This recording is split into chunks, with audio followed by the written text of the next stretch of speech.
तारांकन ससुर जी का सबक। तारांकन। घर की सुबह हमेशा की तरह हल्की हल्की भागदौड़ से भरी थी।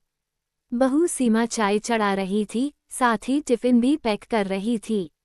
सासू माँ पूजा के लिए फूल चुन रही थीं। इतने में ससुर जी अखबार मोड़कर उठे और बोले, सीमा बहू, जरा मेरी ऐनक तो देना। सीमा दौड़कर ऐनक दे आई। तभी सासू माँ ने थोड़ा ठुनकते हुए कहा, सीमा, ये काम जल्दी किया करो, हर बात पर दौड़ने लगती हो, थोड़ा सीखो भी कि घर कैसे संभाला जाता है। सीमा चुप हो गई। उसे अच्छा नहीं लगा, पर बोली कुछ नहीं। दोपहर तक सीमा एक पल को भी नहीं बैठी, कभी झाड़ू, कभी पोछा, कभी सब्जी, कभी कपड़े। सासू माँ किसी न किसी काम में कमियां निकालती ही रहती। ससुर जी ये सब अखबार के पीछे से चुपचाप देख रहे थे।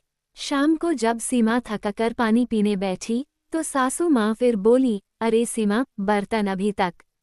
इतना समय क्यों लगाती हो हर काम में? सीमा ने सिर झुका लिया। इसी वक्त ससुर जी उठकर रसोई में आए और बिना कुछ कहे सीमा के पास खड़े हो गए। उन्होंने सिंक में पड़े बर्तनों को उठाया और धोना शुरू कर दिया।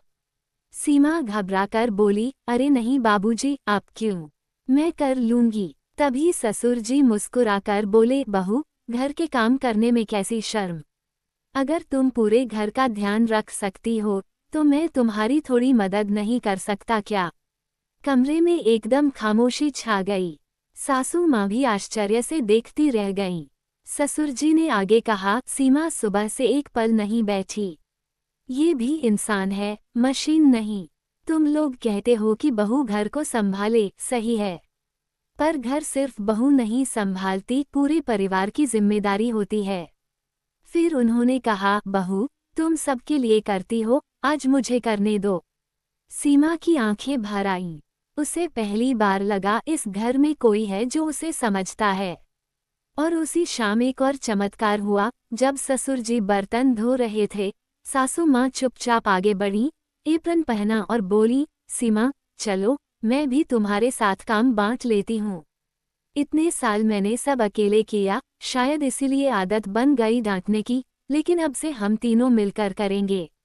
सीमा हैरान रह गई, पर खुश भी। ससुर जी मुस्कुरा दिए, जैसे वही बदलाव चाहते थे। उस दिन के बाद घर में एक नई आदत शुरू हुई। ससुर जी हमेशा साथ देते, और अब सासू माँ भी बहू की हर काम में मदद करने लगी। और धीरे धीरे पूरा घर बदल गया, क्योंकि ससुर जी की एक ही बात सबको समझ आ गई, घर प्यार से चलता है, आदेश से नहीं, और जिम्मेदारी सबकी होती है।